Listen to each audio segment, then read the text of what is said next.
I think for Harris, you said it. She ran in 2019, and what we saw after those first few weeks in when she took over here in 2024 were the same character attributes: caution, being very defensive, kind of playing not to make a mistake, not to lose, emerge, that ultimately cost her, right? The fact that she didn't want to talk to the press, that when she did, the goal was to kind of not make news, don't make a mistake. And obviously, in some instances, she made news for the wrong reason, like on The View. But that's what cost her in 2019. And I think for a lot of not just donors, but the activists, the people that you need kind of early on to generate that buzz and momentum, are just going to look at her and say, why should we think the third time will be any different? All right, guys, good Wednesday to you. We are over the hump. We are headed towards the weekend. Finally, hopefully a little downtime. But it's not been slow, has it? I mean, so much going on. Trump back in the White House with Biden for the first time today, being told, welcome back. And it was a big welcome back for President Trump. Listen, he's got some big picks. I'm going to go over the personnel picks. Let me just say this at the outset to all the media folks and everyone who texts me and says, I'm shocked by fill in the blank. Ladies and gentlemen, if you're shocked, buckle up, because you haven't seen anything yet. More people, more process is coming down the pike. This administration is going to take Washington by storm. All right, I want to get through a lot today, so bear with me. But first, I want to tell you about my great friends, Wired to Fish. If you kick your day off with a cup of coffee, or you just like one in the middle of the day, you get a great cup of coffee with Wired to Fish, consistent with your values. It's like we all voted last week. You get to vote with your dollars with Wired to Fish. Amazing beans sourced from Guatemala, Mexico, those Arabica beans that are amazing. But here's the cool thing, and this is why I love this. Yeah, I mean, I know people can be coffee snobs, you know, about what you put into it and the beans and all that. You get all that. Box checked. Okay. But here's the cool thing. It is consistent with our values. These guys give back a good chunk of their profits, 25%, to clean water initiatives and faith-based organizations and programs. How awesome is that? You know that when you do that, you're giving and supporting great causes. I love that. I love to know that. I hate when I go somewhere and I go, all this money is going to go to some woke cause. You get a great cup of coffee and a good cause. I love Wired to Fish for that reason. So go to Wired to Fish, wired2fishcoffee.com. Use code WeCare for 15% off your first order there. I'm telling you guys, you will not regret this. Why buy things like coffee at places like Starbucks that is inconsistent with your values? You get to check two boxes here. Great coffee, great causes. Wired2fishcoffee.com. All right, more picks coming down the pike. Pete Hegseth for SecDef. Boom. You know what? You want to shake up the DOD. You want to make it clear that DEI is out, wokeness is out, and we're going to focus on readiness and making sure that we are dealing with the threats that this country faces. Pete Hegseth, as Secretary of Defense, just sent shockwaves. This guy's been to Gitmo, Afghanistan, Iraq. Now, the only downside is Pete's an Army guy, okay? You know, sorry, had to say it, but I've known Pete a long time. He used to head the Concerned Veterans for America organization. This guy's been a champion for reform for a long time. This is what Washington needs, to get lifted on its head a little, shaken up and gotten some accountability and focus. This is great. Also, Dan Scavino, the head of his social media, Trump's social media, he's going back to the White House as the chief of staff. James Blair, you guys remember him? He's going back. He was the political director. We had him on the show all the time. He's going back to head up. It's deputy chief of staff for legislative, political, and public affairs. That's awesome. And then my old buddy, Taylor Budowich, he is being named deputy chief of staff for communications and personnel. They are serious about hiring people in the White House and around the government that are going to be focused on job one, enacting the president's agenda. No time for hanger-oners this time. No time for grifters. This is it. We're going to get so much done on January 20th, and I'm excited. Then Elon Musk and Vivek Ramaswamy announced that they're part of this new outside of government task force that's going to look at government efficiency and waste. Yeah, watch out, Washington. Here they come. This is great. And by the way, our good friend Mike Huckabee, former governor, not Sarah, but the governor. Well, they're both governors. Sorry, Mike Huckabee is going to be ambassador to Israel. How cool is that? By the way, Steve Bannon and Dr. Peter McCullough on Friday and a great panel tomorrow, so don't miss that. I can't wait to get Steve Bannon's hot take on the personnel, folks. Speaking of Biden, though, great meeting with President Trump. Politics is tough, and it's, in many cases, not a very nice world, but it is a nice world today, and I appreciate it very much. A transition that's so smooth, it'll be as smooth as it can get, and I very much appreciate it. They're in the Oval Office. Trump says all the right things. Hey, politics are tough, but today's a good day. Man, I mean, look, I told you, he knows how to rise to the occasion. He hits back when hit, but today Biden was gracious and welcoming to him, and he wants to show the same. I'm telling you, I know everyone's like, oh, I'm shocked. Stop being shocked. If you're watching organizations and outlets that are shocked, you're in the wrong place. This is why you should watch us here. All right, we've got a lot coming up, but I want to show you this clip of Biden yesterday. This is what we're dealing with right now. Take a look. President Biden, do you think that you can get a hostage deal by the end of your term? I think you can get hit in the head by a camera behind you. All right. Thank you all. Well, Mr. President. All right, by the way, I have a great new op-ed out in the Hill newspaper. My advice for the incoming press secretary, I hope you click on it and like it. I put it up on all my social media accounts. It's in the show notes here if you're watching on YouTube. One of the pieces of advice, shake it up. The Trump campaign did a great job of using independent media and long-form podcasts. Invite these folks into the fold. Hold calls with them. Have them attend briefings and call on them. I brought reporters and talk show hosts into the briefing via Skype. Build out the digital and social media teams. Trump has been extremely successful at doing this. Utilize them. I talk about getting beyond the legacy media, right? These guys are irrelevant. Restore access to independent reporters that the Biden administration cut. A lot to get through. All right, today we've got two amazing conversations. The first is with Jason Thielman. He is executive director of the National Senatorial Committee. Okay, all of these Senate races, if you're interested on why we won, if you're a political geek, you want to hear this conversation. This is why we won. This is how these candidates got selected and why President Trump was so instrumental in this. If you care about politics, if you're into this stuff, this is going to amaze you, this interview. Okay. So we'll talk to him about why they won and the preparations for 2028. Keeping the Senate is critical to getting these nominees through. So we can talk about the great nominees. They need to get through. Jason Thielman is going to explain this. And then my partner and co-host from the morning meeting, Dan Turrentine, is going to give us the Democrats' after action report. Can Kamala Harris run again? I don't think so, but I want Dan's take. And by the way, all those endorsements, guess what? She bought them. She bought them. Millions of dollars paid for Lizzo and all these other folks. And after $1 billion, they're bankrupt and they owe money. It's unbelievable. How's that going to happen? All right, so two great conversations headed your way. Before I do that, I want to tell you, over the last weekend, I had a little downtime. Guess what Sean did for the first time ever?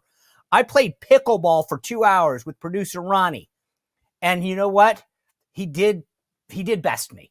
But I evened the score a couple times because I was wearing my brand new Gravity Defier shoes. Now, he's younger than me, okay? But I got knee issues, hip issues, you name it. I'm a walking doctor's dream. And that's why I put on my Gravity Defier shoes so I could get around the court, be nimble. But I got the cushion. They got that Verso technology in there. I got a pair for running. I got a pair for training. And then I was like, well, if I'm going to do pickleball. Now, you don't need to do that. They all work. But I wanted a separate pair for everything. And guess what? They're all on my Christmas list for a lot of family members. They've got such amazing support. If you need support, if you like the cushioning stuff, the Verso technology is like a trampoline. It's amazing.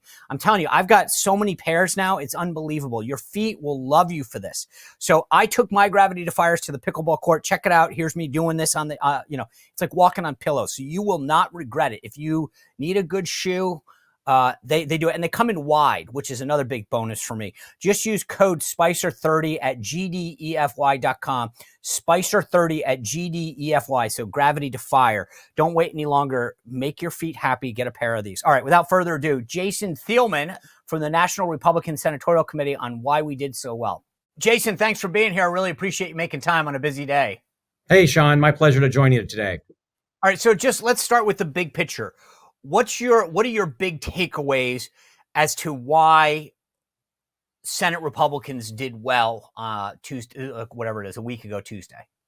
In 2022, Republicans spent $315 million in Republican Senate primaries. 315. 315. In 2024, we spent $67 million.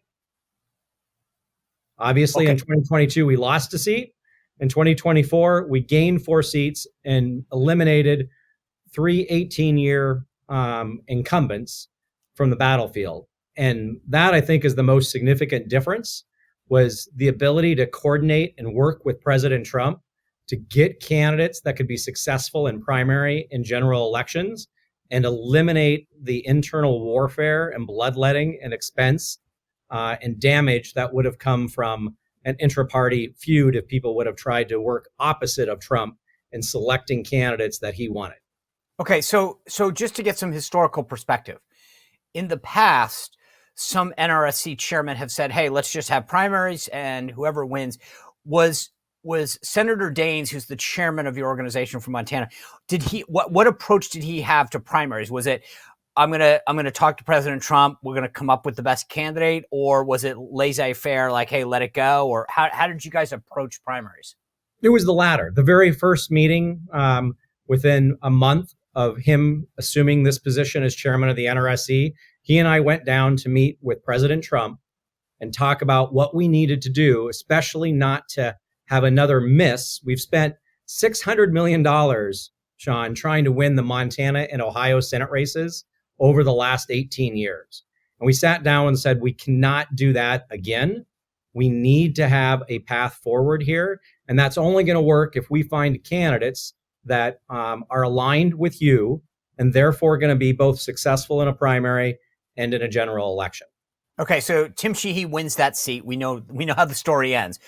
Was it that you sat down and said, Mr. President, here's 4 candidates that we think could do a good job.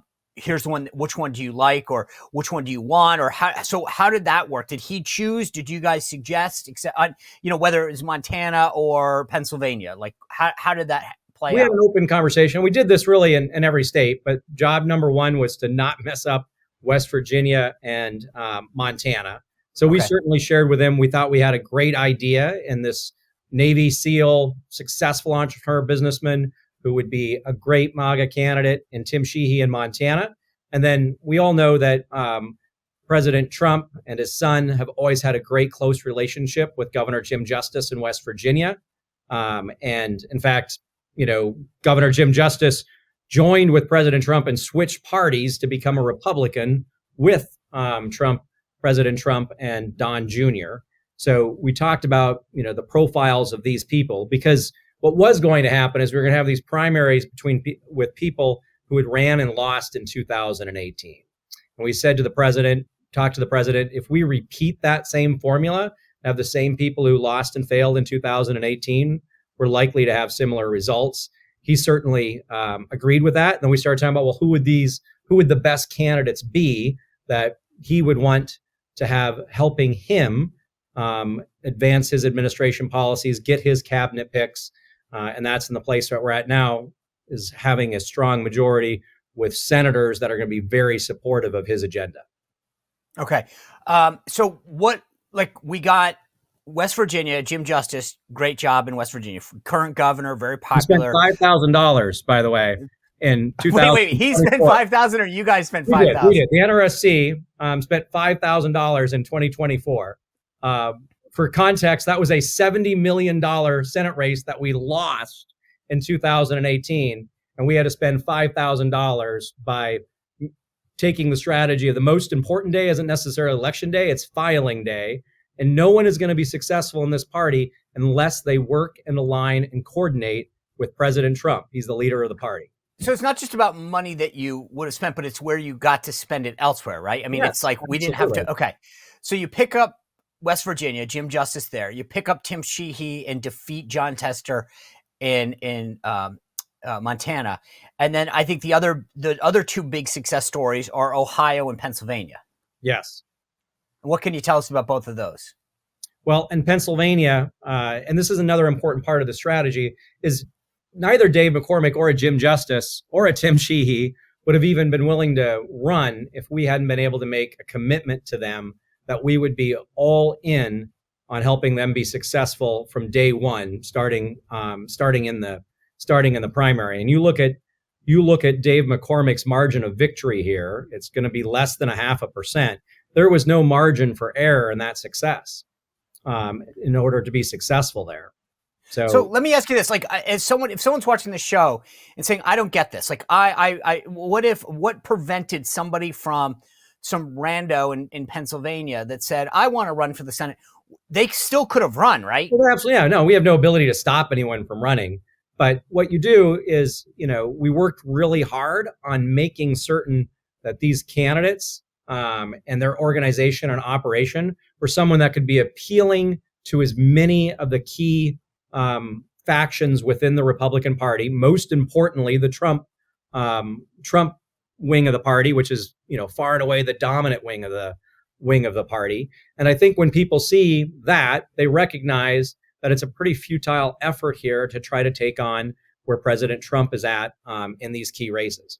So the idea is, hey, buddy, you want to run legally? You can get your signatures, whatever. Yeah. But President Trump and the apparatus have signaled X candidate is where we're going to put the machine behind. So you're going to go up against us and Trump if you want to take it on, and that's pretty futile. That's the message? Yeah, I think that's much of it, right? But it does have to start from the grassroots, right? You can't just insert someone and just say, well, Trump's going to endorse him and we're going to endorse him. You need to make certain that you have somebody that from the very ground, from the very grassroots, is someone that the activists in the party are going to find that they like and are acceptable and willing to work for and be excited about. So it's both the key folks like President Trump, which is obviously the first place we started with our first stop at our first meeting. But then then the other pieces of that is you got to make sure in the local communities, make sure in the local party apparatus, as well as the other key organizations, be it the Club for Growth, our pro-life folks, and other key people within the conservative movement, that they're going to have someone they feel good about and can put their shoulder behind the wheel. So there's a lot of moving pieces, no doubt of which, though, job number one is to make sure you have somebody that is aligned and the president could be excited about and believe is going to be putting their shoulder to the wheel to help achieve his agenda. So when you look at the races where we came up short, let's kind of just go through them for a minute. Is it our candidate? Is it that their candidate did well? Is it money? So let's just start at the top of the alphabet. In Arizona, what was the problem there? I think the challenge in Arizona was more money than anything else. We had two races that were especially chronically underfunded that were very close, just under 2%, right? Arizona and the state of Nevada. And it was very difficult. The NRSC spent money there, but overall, most of the Republican donor community in major organizations just didn't believe that we could win those races. And it wasn't until the very end, when the polls really started to tighten, something we believed would always happen, but others didn't believe would happen, that you saw some of the resources come in. But the cake is largely baked in the late summer, and going right past Labor Day, when you had a key opportunity to define the opponents. Now, you want to take this from the top, so I'll work through each one of these races, but also, right. But can I just ask this, Jason? Incumbents just don't lose very often either, right? You only beat 2 incumbents on average a cycle. So does our donor class on the right, do we not do as good of a job getting behind some of these folks as maybe the left does? Or so is the problem the donor class not getting the bat signal? Is it consultants not driving the money where it should be? Where, as we kind of do a little after action here, what's the takeaway? Because you're right. I mean, you look at Nevada and Arizona in particular, and you go, what came up? Why did we come up short there? Well, it's a combination of these things. I mean, at the highest level, right, we have an overall donor challenge in that we have not been able to replicate the magical money machine.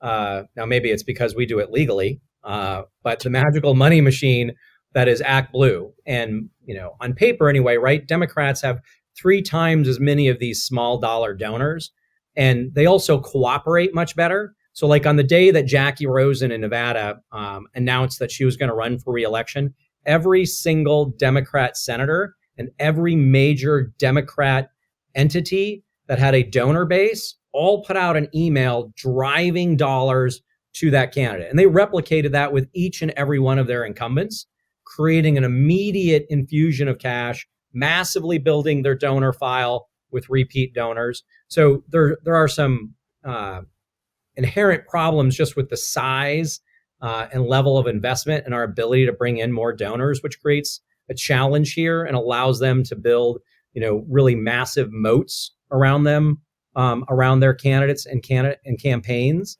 with all of that smaller dollar donor money and the inner cooperation they have in their ecosystem, which we have not managed to replicate. And that's a real existential threat to our long-term opportunities, in my opinion, one of the things we most need to focus on here going forward. But the second piece of that is the major, is just, while we had massive, and I'm very thankful to the major donor community, we had a lot of polling, especially in Arizona and Nevada, that we never really thought was reflective of the opportunity.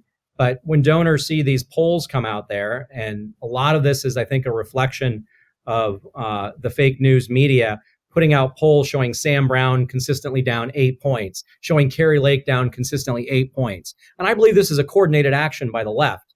They put out these fake news polls that show our candidates in the crapper, and as a result, everyone says, well, listen, the RCP average says they're down 7 points. There's no point in wasting money here. I'm not going to cut $1 million check to this super PAC or put $5 million here into this super PAC to help them. I mean, $20 million more in August, September, and we would have won Nevada and Arizona. So wouldn't the answer maybe, or one answer be that the NRSC funds a poll, pick from one of the Republican polling firms and puts it out publicly? We did that to try to restore donor confidence, but there's a little bit of suspicion. Are you trying to hype the numbers? Right. And the irony is the polls that you ought to believe most are the ones actually from campaigns. Yeah. My audience knows that. We know that. We spend money and invest on quality data because we're making decisions off it. News media, they're the opposite, right? They want clickbait, or they might even want to influence the outcome in some of these set of circumstances. But I think one thing perhaps we do is we try to build maybe more credible, reasonably credible, trusted outside groups and make sure that they have the resources to put out some numbers that we think, truthful numbers were all that we needed people to believe, just not the fake news numbers that Cook Political Report would consistently put out, showing these folks down nearly double digits and all that crap. So that's a good idea, Sean. Hopefully no. I'm glad you did it. That makes sense. We're gonna have you start putting out polls next cycle, right? I wish. I think that's the answer. All right, let's move to the two big blue ones that I think were a little disappointing, both Michigan and Wisconsin. I really thought Eric Hovde was he was cresting at the right time, great candidate, and I thought he would take down Tammy Baldwin. I knew it was going to be close. Wisconsin is very difficult to poll. We know that. But I thought he was cresting at the right time. So let's talk about Michigan and then Mike Rogers in Wisconsin against Alyssa which was our narrowest loss of the night, right? 0.3% in the state of Michigan for Mike. By the way, when Mike won his first House race in Michigan's 7th district, I actually worked with him back in it was 2000. 88 votes. We used to call him a landslide. So he's no stranger to close races. But walk us through those two. Well, I think you need to start at the beginning of the cycle here a little bit with these 3 blue wall states. No one thought they were really actually could be competitive, and they were considered lean or even likely Democrat for almost the entirety of the cycle. They only got moved really in the final couple months in the case of Wisconsin, and the final weeks for Michigan, and I think it was just the week before for the state of Pennsylvania, for that matter. Michigan was the 3rd most underfunded state, which is a real heartbreak. Not as dramatically underfunded as Nevada and Arizona, but Michigan is one of those places, especially where the people in state, that had been always a bridesmaid, never a bride, so many times with candidates that they just didn't believe it was winnable fundamentally. And I think as a result, it was really hard again just to bring in the investment. I don't want to sound like a broken record, but really it was this August, September, and we put out a fairly public drop our pants kind of warning here that we got a huge problem with these opportunities if we can't get the necessary investment late summer, early fall in these races, because Slotkin was the number 3 Democrat fundraiser. So she just had an avalanche of cash where she was really able to inoculate herself just enough and put some definition and put Mike on his back heels. And it was very difficult to compete with that avalanche of cash. Now, Hubdy, fortunately, because of his ability to infuse some of his own dollars, was a little bit more inoculated in that. And I shared your sense. I thought, I thought we'd win one of those 3 blue wall states. And candidly, I think if you'd put a gun to my head, it felt like to me the momentum was most on our side in the state of Wisconsin going into election night. So a real heartbreak. And Eric Hubdy's a great guy. I hope we might be able to convince him to do something in the administration or pursue a governor's race or in some other way continue public service, because he's an ass kicker. He's great. So Senator Daines, the chairman there, isn't going to do another term there. What's the advice to the next chairman and then the next team that comes in terms of the candidate recruitment, the type of candidate? I know the House has had success with, veterans, women, people have run, like is there a secret sauce that you want to hand to them and say, guys, keep going with this? I think it is starting with the beginning, with the end in mind, which is filing day over election day.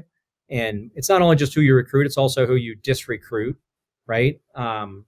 People who fundamentally are not going to have a great opportunity to win the general election, or people that really have, are a distinction without a difference, but are going to bloody one another up and weaken our opportunity to focus fire on the Democrats.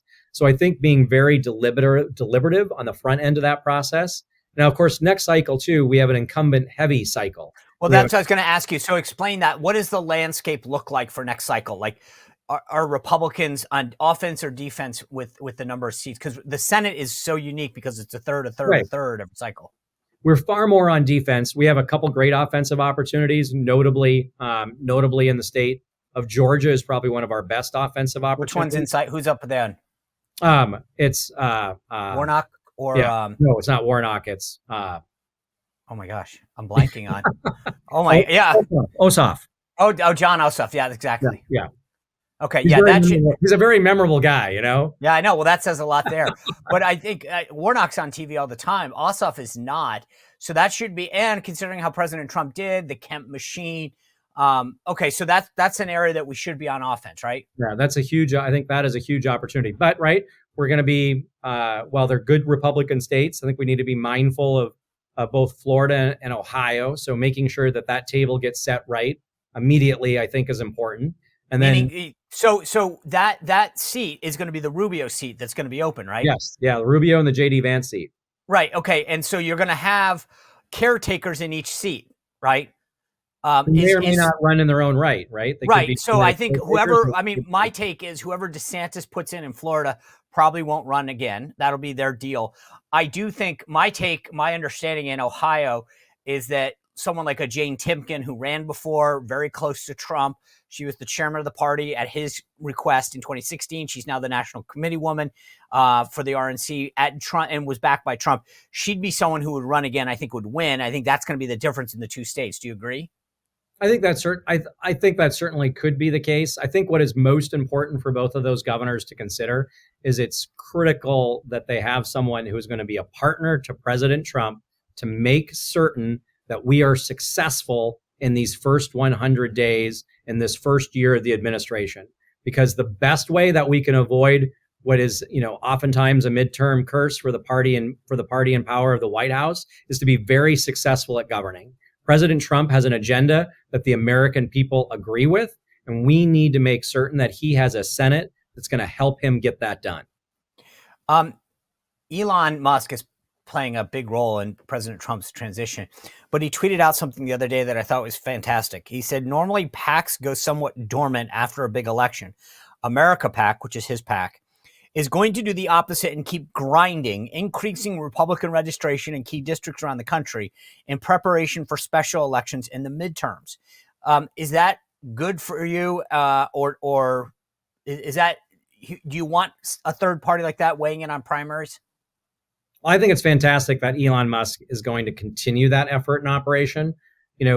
We far too often build from election day backwards, and the operation, the machine, the voter registration, the really getting those first impressions and reaching out to those low propensity voters. mean, one of the great things that President Trump has done for the Republican Party is turn us into a workers' party, a party of the working class, which traditionally post FDR, right, the Democrats have been. But one of the challenges, we have is that our coalition, where once we used to love midterms because we relied upon the perfect voter, we now have more people who are hardworking moms and dads and individuals that have a lot more challenges going on in life just to take care of the day to day, and they're more difficult to reach, which means you've got to start earlier. You've got to have a variety of methods of channels of communication. And, that's something that Elon Musk did very well. And knowing that he is going to continue that process and that we're not going to wait to ramp that up until 60 days before the election is probably one of the better things we'd have going for us going into the midterms. I know the Senate, Jason, is in a different position in terms of, you make an appointment to something or a resignation, then the governor of that state can appoint somebody. Are you guys at all concerned about people leaving the Senate conference to serve in the administration in vacancies? Or is that, as long as they're from a Republican state, it's less concerning? It's less concerning because in both these instances, we'll very quickly have a new Republican vote put at the table, probably almost immediately upon the resignation of whoever, of both a Marco Rubio, for example, should he be formally nominated and confirmed as Secretary of State, which we would not have obviously in the House side of things. Okay. Jason, thank you. Congratulations to you, Senator Daines, for all the work that the NRSC has done to you. I mean, it's obvious you guys found the secret sauce. And I think I've said this over and over again, getting to 53 was so critical. With all due respect to Senator Collins and Senator Murkowski, the idea that President Trump's got enough committed votes to get his nominees through is critical. And you guys really bottled that secret sauce this cycle. And you just laid it all out why. And I think that hopefully sometimes in the big presidential win, the recognition that you guys deserve at the NRSC doesn't go missed. Well, thank you, Sean. That was the first thing that Senator Daines shared with President Trump, is we absolutely need to make certain that we have both an enduring majority that will make certain that we have this firewall of freedom in place in 26 and 28, and that we make certain that you are not beholden to one or two senators. It's got to be 53 seats. Yeah. All right. Well, congrats. See you soon. Thanks for being with us. Take care, Sean. My pleasure. All right. What a great conversation. Total inside baseball. You're not going to see that conversation anywhere else. And now I want to bring in my co-host from the morning meeting, Dan Turrentine, who used to be Hillary Clinton's fundraiser, to find out where the Democrats are in their after action report. Before I tell you about that, for all those people who were surprised at the election, well, guess what? You never know when a real surprise is going to happen your way. And I am prepared for a real surprise, a natural disaster, a hit on the electrical grid with my Patriot Power Generator 2000X. I've got one in my house. You should have one too, because if you truly are surprised, and I'm not talking election surprise, which is all the reporters and the lefties, I'm talking a real surprise where your power goes out for days and weeks, months on end. If you have a Patriot Power Generator 2000X, surprises will not affect your life. You can power the most powerful things, the refrigerator, tablets, computers, whatever, through the Patriot Power Generator 2000X. That's what's awesome about it. Here's the cool thing. It's not powered on gas. It's a solar panel that comes free with it that you can just put outside. As long as you got a sun, you can charge it. You don't have to worry about running back and forth to the gas station. No fumes, no big noise. You can bring it inside. It's completely portable. I love this thing. And I'm telling you, it gives you such peace of mind. Go to 4patriots.com/Spicer, 4patriots.com/Spicer, and get peace of mind with the free solar panel that comes with the Patriot Power Generator. All right, without further ado, Dan Turrentine. Hey, Dan, good to see you again. We start the day together and we're going to end it together. That's the way to go. The best way to do it. You know, the funny thing is, before we get into the issues, back in the day, I used to do a lot of TV hits when I was at the RNC, and people would ask me about, so-and-so or so-and-so who I'd be on with. And I said, I never met him in person. We're doing this live event, the live version of the morning meeting, next Tuesday in New York City, 5 p.m. Before the show. And I'm like, I get to finally meet Dan in person. I don't know. I mean, like everyone says, Sean, I thought you were taller. So we'll get to size each other up for the first time. That's right. Hopefully I won't be too disappointing. Vice versa. I know. Listen, I was at TSA probably, I don't know, a couple of weeks ago going through the line, and the guy looks at me and goes, God, I thought you were taller. Sorry, brother. So let me just, we talk about it all the time in the morning meeting, but obviously not everyone tunes in every morning. I don't know why. But what is the takeaway on the Democratic side right now about where the party is after this election writ large, not just the presidential, but just overall, where does the party need to go? There's a lot of soul searching right now. I think that, there was hope that Harris would pull it out. I think, for a lot of people, kind of the professional class inside the Beltway, they knew it was an uphill struggle, but I think they thought, maybe she ekes it out. Maybe they are able to eke out a House majority. The Senate, I think, was always going to be a tough road. But I think the fact that Harris lost all 7 swing states, the fact that the margins, while they weren't huge, were bigger than I think some people thought for her. The fact that Democrats started the calendar year thinking they had a really good chance in the House because most of the competitive races were in New York and California, kind of suburban districts where they thought the party was very strong, where Harris would run up big margins and bring Democrats over the finish line.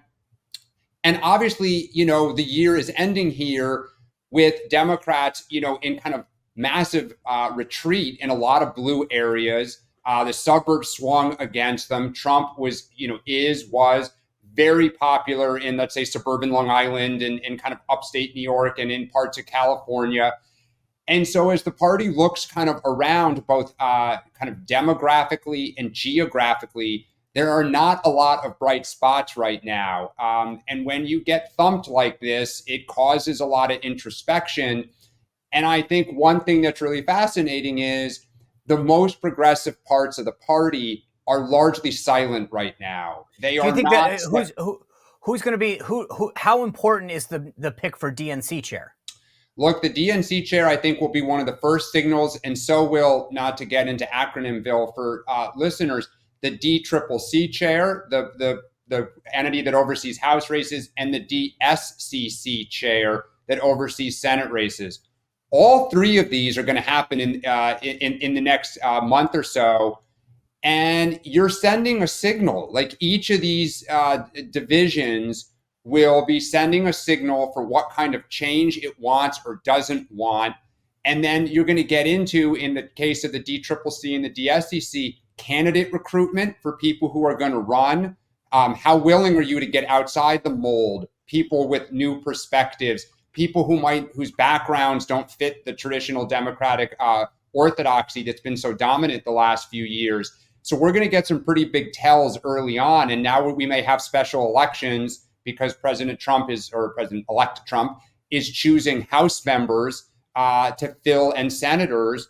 And so some of those states will have special elections pretty soon. Yeah.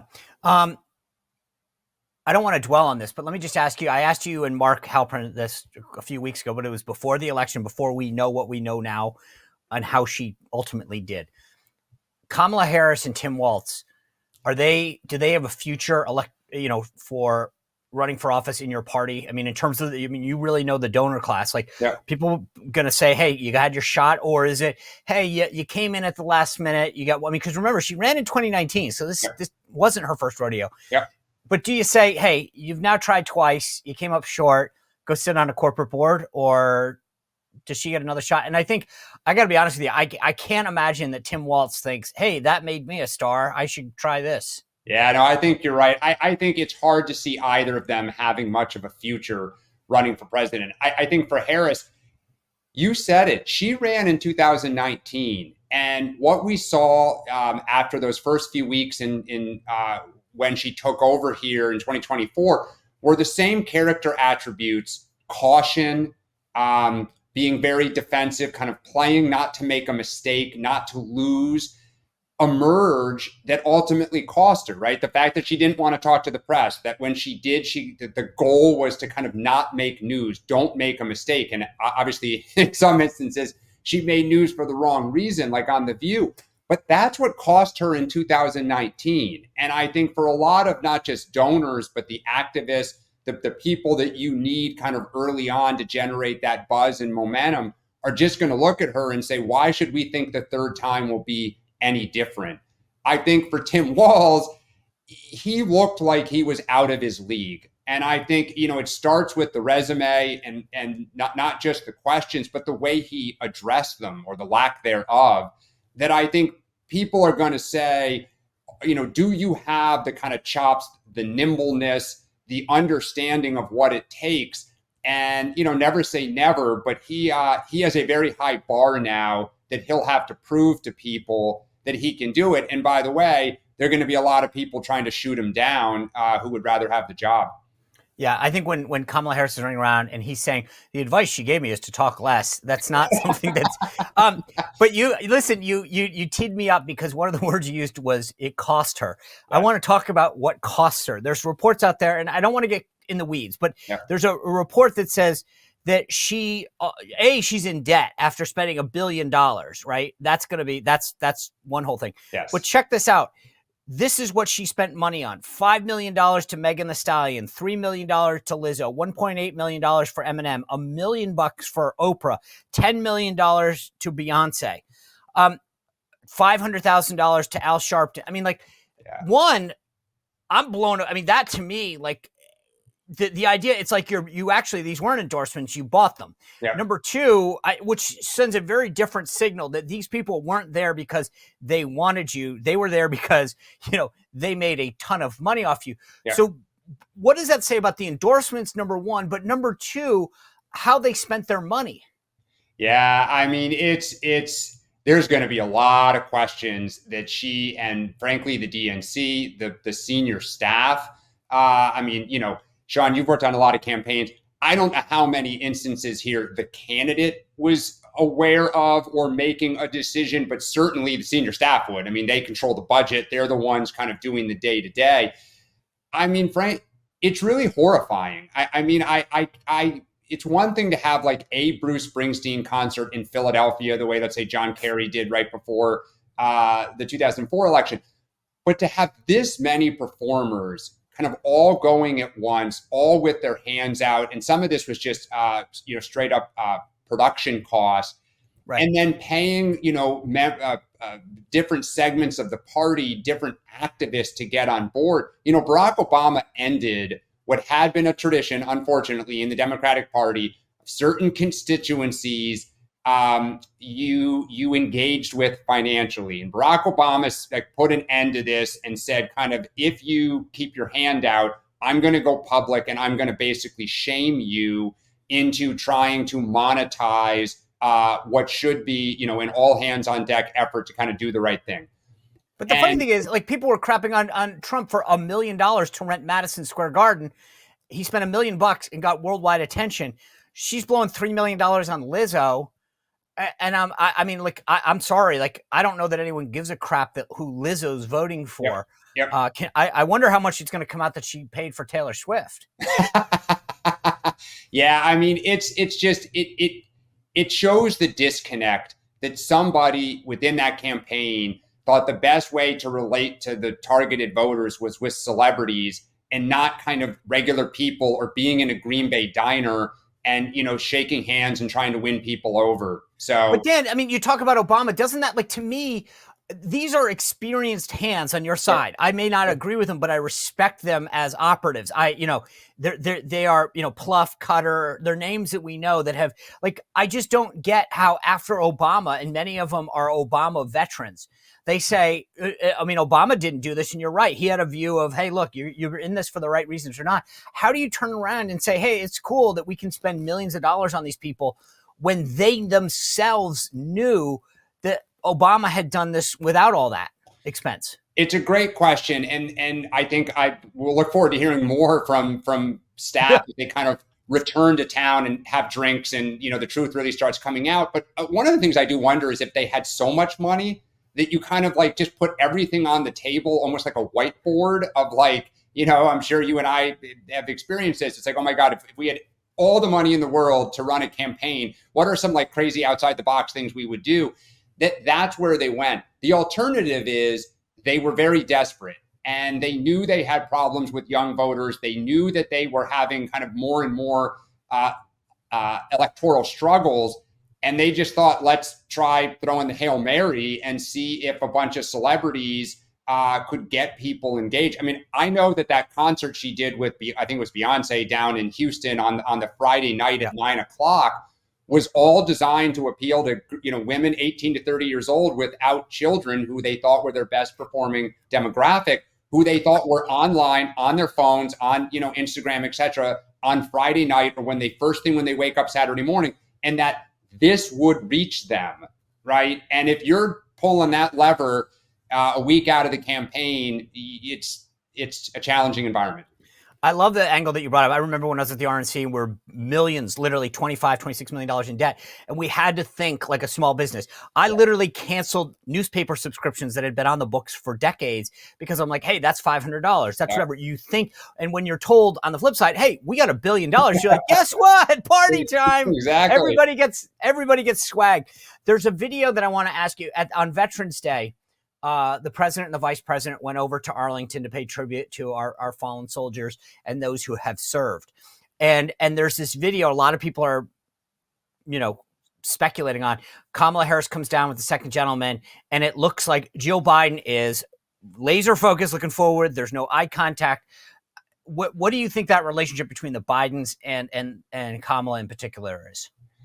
I think it's tough. I think the Bidens are very, very proud people. Jill is really the enforcer of that universe. And I think even though Biden told Harris early on, like, hey, you need to go do what you need to do to win. Like, I'm invested in you winning this race. It still stings when the criticism or the separation kind of began to get more and more aggressive towards the end, directly from the candidate.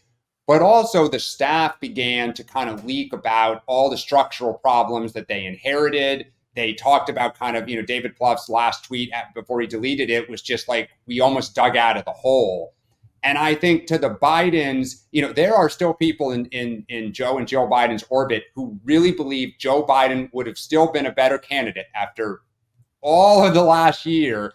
And would have never made the mistakes that Harris did. And that is just telling, right? They're still bitter.